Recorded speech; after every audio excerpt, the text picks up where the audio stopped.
दीपभाव मित्रांनो, मी किशोर झोटे. पुन्हा एकदा स्वागत आहे माझ्या चला शिकूया तंत्रस्नी होऊया या यूट्यूब चॅनलवरती. येत्या रविवारी अर्थात 23 मार्च 2025ला आपण असाक्षर व्यक्तींची परीक्षा घेणार आहोत. ती परीक्षा घेतल्यानंतर आपल्याला प्रशासनाकडून एक एक्सेल शीट पुरवलेली आहे 45 कॉलमची. तर ती एक्सेल शीट आपण मोबाईलवरतून अगदी सहज पद्धतीने कशा प्रकारे भरू शकतो हे या छोट्याशा व्हिडिओमध्ये आज आपण पाहणार आहोत. हे एक्सेल शीट ओपन केल्यानंतर आपल्याला registration come award sheet of learners for FLNAT under Ulhas नव भारत साक्षरता कार्यक्रम हे त्याला हेडिंग आहे आणि इथे आपल्याला ही शीट आपल्याला ती भरून द्यायची आहे. यात प्रशासनाने आणखीन आपलं थोडंसं काम हलकं केलं, ते म्हणजे काही कॉलमला जे आहे ते त्यांनी व्हॅलिडेशन लावलेलं आहे आणि काहीला ड्रॉपआउट हे सुद्धा सुविधा आपल्याला दिलेली आहे. म्हणजे बरंचसं काम जे आहे ते आपलं इथे वाचणार आहे. चला तर या 45 कॉलमची माहिती थोडक्यात करून घेऊयात. सर्वप्रथम इथे सिरियल नंबर आहेत ते दिलेलेच आहेत, तिथे आपल्याला काही करायचं नाही. नंबर 2मध्ये आहे नेम ऑफ स्टेट, तिथं आपला राज्याचं नाव आलेलं आहे.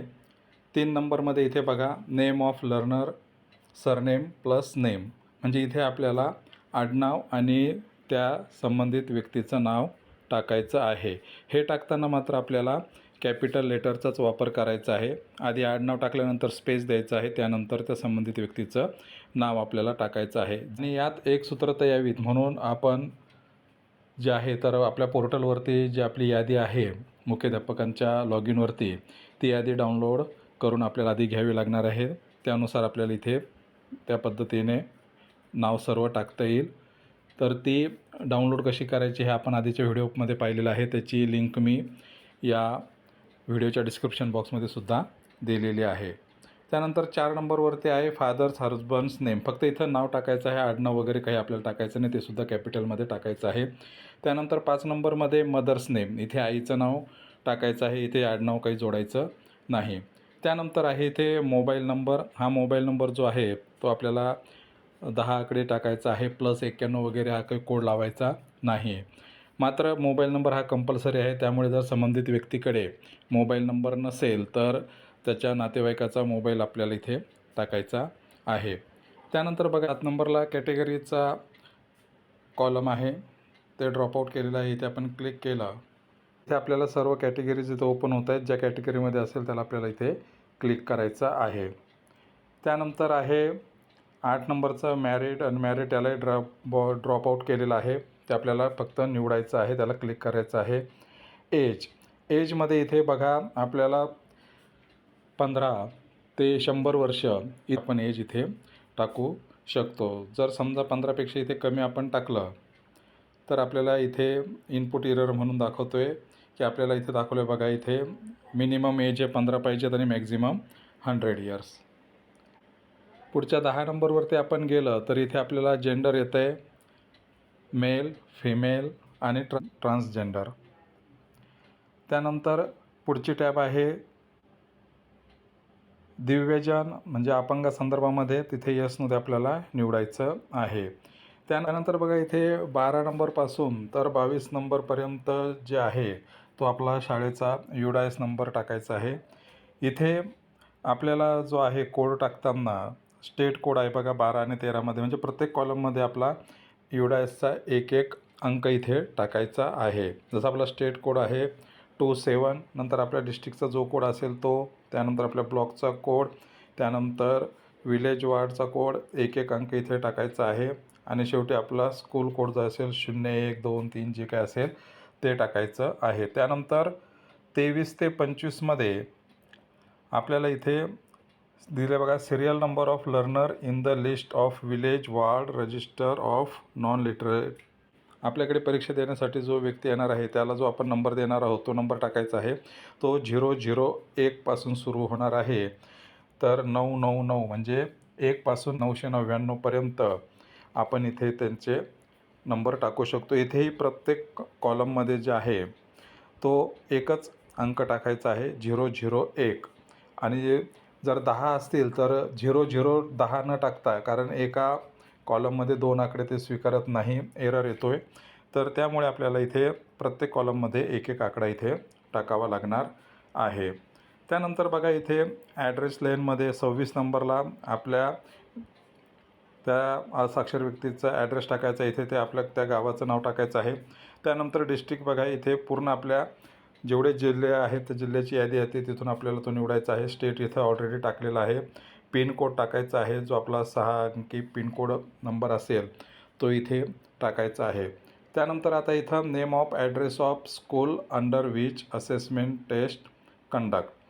आता इथे आपल्याला 30 नंबरच्या रकान्यामध्ये शाळेचं नाव इंग्रजीमधून टाकायचं आहे. ॲड्रेसमध्ये गावाचं नाव, डिस्ट्रिक्टमध्ये इथे क्लिक केलं की पुन्हा सगळे आपले डिस्ट्रिक्ट येणार आहे, स्टेट दिलेलं आहे. पुन्हा इथे एकदा पिनकोड टाकायचा आहे. त्यानंतर 35 व 36मध्ये आपल्याला इथे असेसमेंट सेंटर कोड. तर इथे आपल्याला आपण ज्या असाक्षर व्यक्तींची परीक्षा घेतो होतो ते कोणत्या हॉलमध्ये घेतो आहोत त्या हॉलचा नंबर टाकायचा. इथे येणार आहे 0102.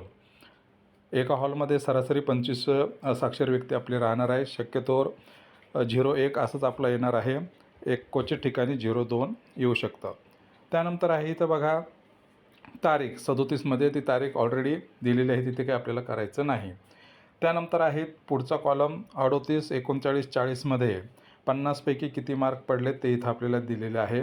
Mark in reading, mark in writing, mark in numeracy. तर इथे मार्क टाकताना आपल्याला जे मार्क आहेत ते 50पर्यंतच टाकायचे आहेत. 50च्या वरती कुठल्या याच्यामध्ये मार्क ते घेणार नाही, एरर आपल्याला येणार आहे आउट ऑफ 50पैकी.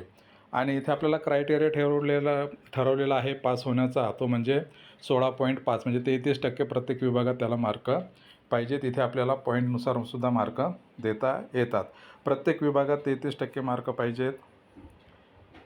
त्यानंतर आपल्याला इथे बघा 41, 42 आणि 43मध्ये ग्रेस मार्क आपण देऊ शकतो जर दिले असतील तर. रीडिंग, रायटिंग आणि न्यूमरसीमध्ये प्रत्येक विभागामध्ये आपल्याला ते मार्क देता येतात. मात्र मार्कांची जास्तीत जास्त संख्या ही 5 आहे. आपण हे ग्रेस मार्कसुद्धा पॉईंटमध्ये देऊ शकतो. मात्र तिन्ही क्षेत्रामध्ये त्याची बेरीज ही 5च यायला हवी, 5पेक्षा जास्त यायला नको.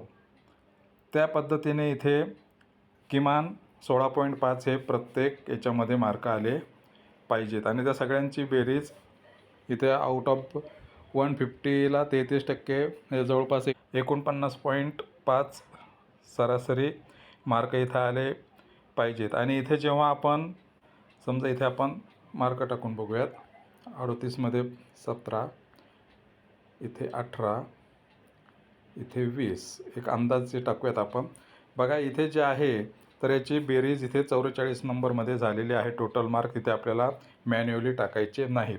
त्याचबरोबर ग्रेस मार्क जर दिले असतील तरच आपल्याला ग्रेस मार्क इथे टाकायचे आहेत. अन्यथा ग्रेस मार्क जर संबंधित असाक्षर व्यक्तीला ग्रेस मार्काची गरज पडली नाही तर या टॅबमध्ये आपल्याला 00 करून घ्यायचं आहे 41, 42 आणि 43मध्ये.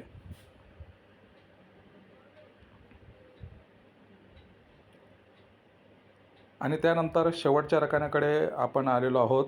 इथेही बघा क्लिक केल्याबरोबर पास आणि नीड इम्प्रूव्हमेंट आहे. म्हणजे जर त्याला 33%पेक्षा जास्त मार्क पडले असतील तर तिथे आपल्याला पास निवडायचं आहे. आणि यदाकदाचित एखाद्या व्यक्तीला त्यापेक्षा 33%पेक्षा कमी मार्क जर पडले तर इथे नीड इम्प्रूव्हमेंट हे आपल्याला निवडायचं आहे. सर्व माहिती भरून झाल्यानंतर इथे वर डावीकडे आपल्याला फाईलचं चित्र दिसते, त्याला आपल्याला क्लिक करायचं आहे. तिथे आपल्याला सेव्ह करण्यासाठी विचारेल कुठलं लोकेशन निवडायचं आहे. ते लोकेशन निवडून आपल्याला तिथे ती फाईल सेव्ह करायची आहे. इथे खाली ते नाव येईल सेव्ह करण्यासाठी, ते सेव्ह करायची. ती फाईल आपली सेव्ह होईल. ती फाईल सेव्ह झाल्यानंतर आपल्याला इथे डन या बटनावरती क्लिक करायचं आहे. आणि त्यानंतर इथे शेअरचं ऑप्शन खाली येते बघा, इथे शेअर करून आपण ते आपल्या वरिष्ठांना पाठवू शकतो. तर अशा पद्धतीने ही एक्सेल शीट आपण फिलअप करून आपल्या वरिष्ठ कार्यालयाला पाठवायची आहे. तर या व्हिडिओमध्ये एवढंच. भेटूयात पुन्हा नवीन व्हिडिओमध्ये. तोपर्यंत जय तंत्रज्ञान.